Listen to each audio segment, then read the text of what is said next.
Hi, before I start the video real fast, I want to ask you guys to join us on the live stream on the channel at 7:45 p.m. every single night. We're doing them until the whole shelter-in-place thing is lifted.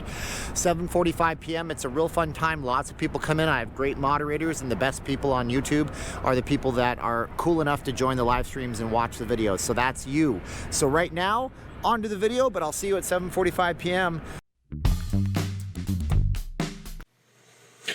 So what kind of profound psychological effects has the quarantine, lockdown, and shutdown had on Las Vegas? And this could just be me overthinking it, but I'm going to talk to you guys about how people in this state, we have a different mindset than a lot of different places. I think shared only with places like Orlando, Los Angeles, Southern California, Florida, Hawaii. It's not normal, so maybe you guys are going to tell me I'm crazy, or maybe we can explore it. What has the lockdown been like from a local's perspective? Now, my perspective is a little bit skewed because I have people that watch me on my videos and they give me feedback and information. So I'm going to see it from both sides of the point, and I'll tell you what I think at the end. My name is Steven. I'm not leaving Las Vegas. I'm a Vegas blogger. I had a fancy pants edited video on the strip done for you today, but guess what? My video editing program decided it hated me and wanted to ruin me, so now I'm doing it just like this. So comment, do you like this video? Do you like the format? Do you like the setup? And join us on our podcast, broadcast, live stream. We do a live stream, calling it a podcast, whatever it is. Every night, 7:45 p.m. Pacific Standard, that's Las Vegas time. We'll be there tonight too. And if you guys want to support the channel, hit up the Teespring shop if you guys want to get something cool, coffee mug or something like that, or go on the Patreon, get in the credits of the video, see stuff I don't put on YouTube because of content restrictions and because I want to focus the channel on only these types of great, well, I think pretty okay videos. People, they're not great, they're okay. Let's be honest. I'm getting better every day. All right, so great content. That's what I want to bring you. Let's talk about that. What has happened in Las Vegas? What is going on? Well, first of all, we all know we're sheltered in place. We're here. We're locked down. We have to deal with that. That's not going away. Second of all, what's also not going away is the fact that we are more dependent on the casinos than ever. This is a big problem, something that after 2008 they wanted to have fixed, but this isn't 2008. And we had a major serious blow to our psyche as local Las Vegans. At least I think we did. See, I know people that work in the casino industry, but I know people that don't work in the casino industry.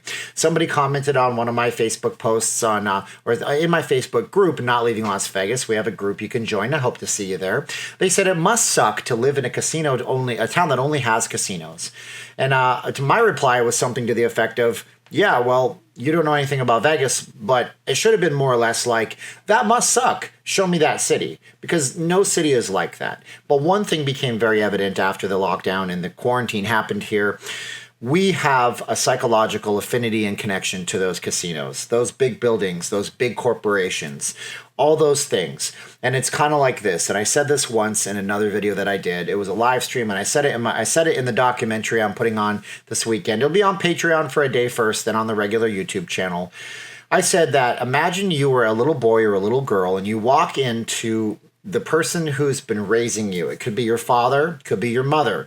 Maybe you're a boy and you look up to your dad, or vice versa with the ladies. And they're crying and you don't even know why they're crying, and you start crying. You don't even know what the tragic thing is. That's because the one thing you look to for always consistent hope and strength is gone. Now, whether or not you like the casino companies, you hate the casino companies, you work for a casino company, it doesn't really matter at this point. The one thing we would look to, closed. Done, gone, boom. What do you do, right? I don't know what to do. What do you do? What do you do when that one thing that you're always looking for to consistency is gone? You start to panic. Your psyche breaks up a little bit. And I think that's what's going on a little bit in Las Vegas. Because, right, everybody who's lived in a casino town or in a Disney type town knows that even if the worst came to worst and you couldn't make it anywhere, you can always get a job at that casino. You can apply and apply and apply until you get hired because they're the biggest employer in town. Maybe you work in the Midwest and the biggest employer in town is a packaging facility for meat or for agriculture. That's always there. It always exists to you. Now those things are gone. Your agricultural packing meat stuff, that's not gone. But your amusement parks are gone, your casinos are gone, your sports are gone. Yankee Stadium is not having 81 games this year. Maybe it won't have any games. Maybe they'll do a shorter season, but that's gone. You know, so what do you do now? Well, first of all, keep perspective, right? This won't last forever. Keep perspective. Know that if you go on YouTube channels and you see people's comments on social media, they're overwhelmingly positive with a bunch of negatives mixed in. See, we went from the narrative of I'm never coming back to Vegas because they nickel and dime me to the I'm not coming back to Vegas because of CV and it's going to be crazy and I don't want to get sick.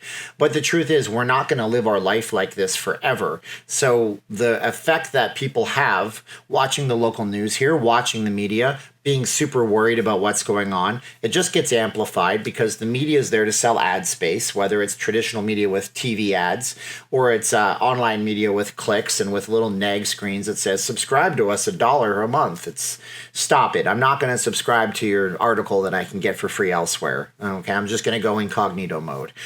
But we see those things, and then we think, oh my gosh, Chicken Little syndrome kicks in. We all have a Chicken Little in us, and it's always going to be there.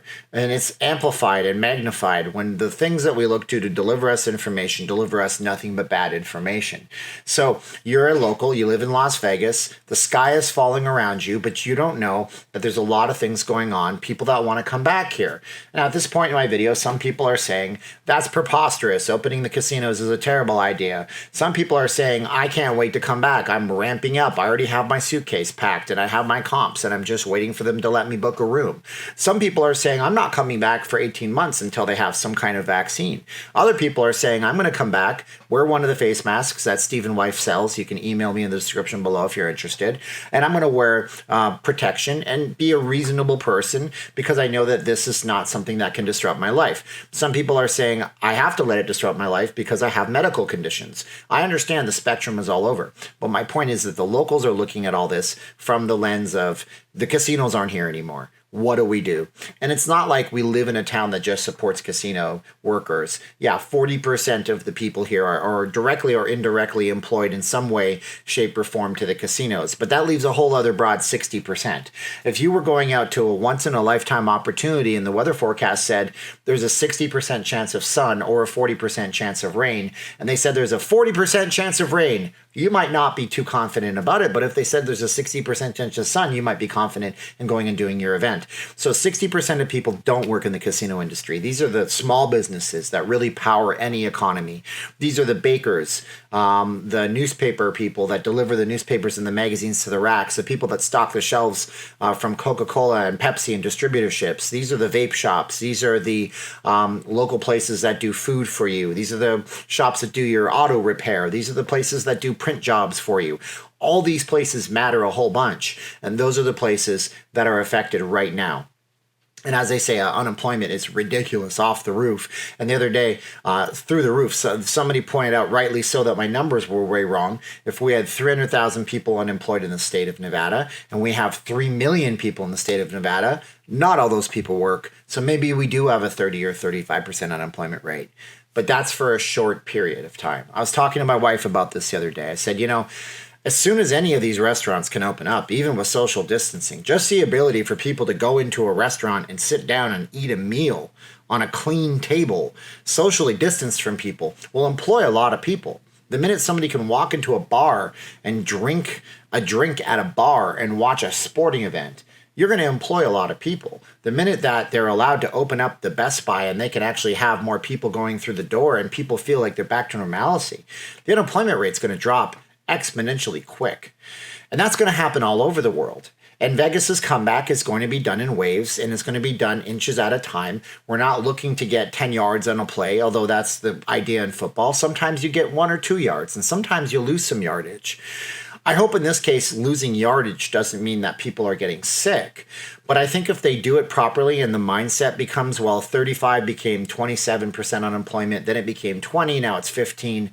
I think in a short period amount of time, people will get their confidence back because it really is a diversified city more than you think. Not as much as I would like, but no place right now is 100% sitting pretty. Silicon Valley's affected. YouTube keeps telling me every time I view a YouTube page that involves me doing video work that they're furloughing their employees. So even YouTube is laying people off. So it's not just a Las Vegas problem. But going back to the root of all of this is when people see that the one thing that's consistent is gone.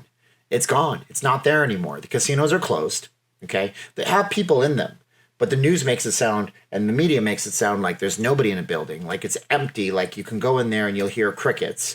No, there's people in there. There's logistics. There's people that are running data centers. There's people that are doing administrative work. There's cleaning crews. There's engineers. There's technicians. But the casinos being closed, that's what's really throwing locals for a loop, at least for me. Now, for me, it's different. Like I mentioned in this video earlier on, I see comments from all different sides of the spectrum. I see Vegas fans all the time. I reached out to a couple of radio stations, KXNT, KTNV, Fox 5 News. I said to them, look, I'm a little YouTuber, but I have an idea of the world because I see all these comments. I see all the positives. I see everybody saying, can't wait to get back to Vegas. I see all the negatives too, but why don't you show and present a positive thing to the world? Let me tell the world. I mean, look, I'm not some egomaniac, but I want to deliver that message out to people. And that's the message I want to deliver to you. It's one of hope. It's one of the fact that we're not going to live like this forever. This is not 2008 where everybody was broke because they took home mortgages they couldn't afford, and then a second mortgage, and then bought another house with a second mortgage, and then a second mortgage on the other house. And oh my God, the adjustable rate mortgages clicked in and we are all screwed. This is a really, really bad virus that does really nasty things to people in a really quick amount of time and is super contagious that will go away in time. And in time, we will get back to normal life. Those casinos will open. And when they open, everybody in Las Vegas will be breathing a collective sigh of relief, in my opinion. This has been a very opinionated video. I'm sorry if that rubs you the wrong way. Oopsie, that's the Canadian coming out of me. Sorry for saying sorry. Guys, I gotta go. This is the part of the video where, since I'm filming it on my PC, I say 3, 2, 1, click, and I click my mouse. Make sure you check out the Patreon to be in the credits of the video. Make sure you guys do comment, like, share, subscribe, hit the bell for future notifications. And I gotta run because I gotta go. But we say 3, 2, 1 now. Thanks so much for watching. 3, 2, 1, and click.